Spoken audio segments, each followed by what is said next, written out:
have friends on SEAL teams that tell me they spend more time now in diversity training than they do shooting. Donald Trump Jr.'s bad takes have been racking up for a little while now, and it's racking my brain. So here's kind of a compilation of some of them. We will get back to why this dude just thinks that all Navy SEALs do is shoot guns. But first, the other day, evidently people were receiving these emails featuring Don Jr. that said, "My father wants to honor you. Friend, this is epic. I just spoke with my father and he informed me that you have reached Great MAGA King status." Now, it was President Joe Biden who named 45 the Great MAGA King, which makes Don Jr. Great MAGA Prince or something like that. I didn't waste time vetting the screenshot because we've seen the Trumps use a similar tactic to scam people out of $250 million with their Stop the Steal campaign.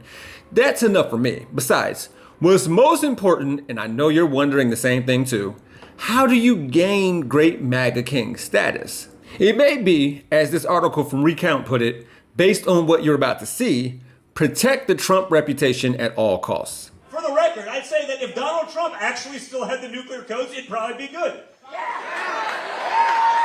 Our enemies might actually be like, okay, maybe let's not mess with them. Unlike when they look at Joe Biden and they say, you know what, we should attack now. So if you have a reputation of pushing this Joe Biden is weak thing and other countries don't respect him or the US anymore, despite the fact that none of these other countries are stepping to Brandon, and if Trump had nuclear codes, it would actually be a good thing, what would he do if Russia posed a threat? Compliment Putin again? If part of your reputation is being backed by Fox News or you back them, you tweet that the Buffalo mass shooter and terrorist attacks Fox News in his manifesto, even though that killer only complained about Fox News because he felt like they hired too many Jewish people. Too much diversity training, huh? Back to where we started. When Don Jr. said, "I have friends on SEAL teams that told me they spend more time now in diversity training than they do shooting." He's lying about a number of things, which may include if these conversations actually happened or if he has friends. But Robert J. O'Neill, who famously delivered the kill shot to terrorist leader Osama bin Laden, corroborated the story.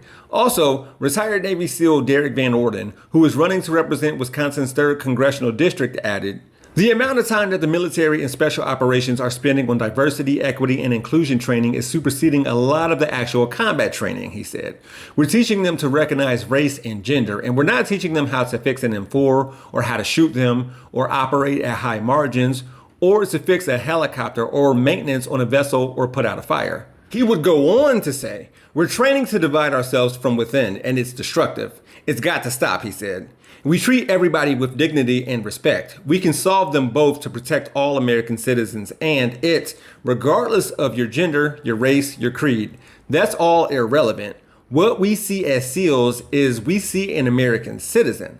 Reports of sexual assault in the U.S. military jumped 13% from the previous fiscal year, driven by a sharp increase in reports from the U.S. Army at a time when the service is already struggling to meet recruiting goals. The Navy saw an increase of 9.2% in reports of sexual assault, while the Air Force and the Marines each saw an increase of approximately 2%.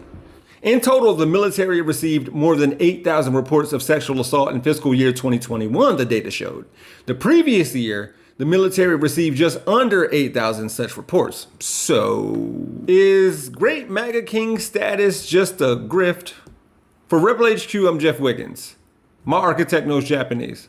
For more from the Young Turks, stay right here. To see additional content from yours truly, click on the Jeff Wiggins hashtag. You can also find me on my YouTube channel, We Gonna Be Alright. Thanks for watching.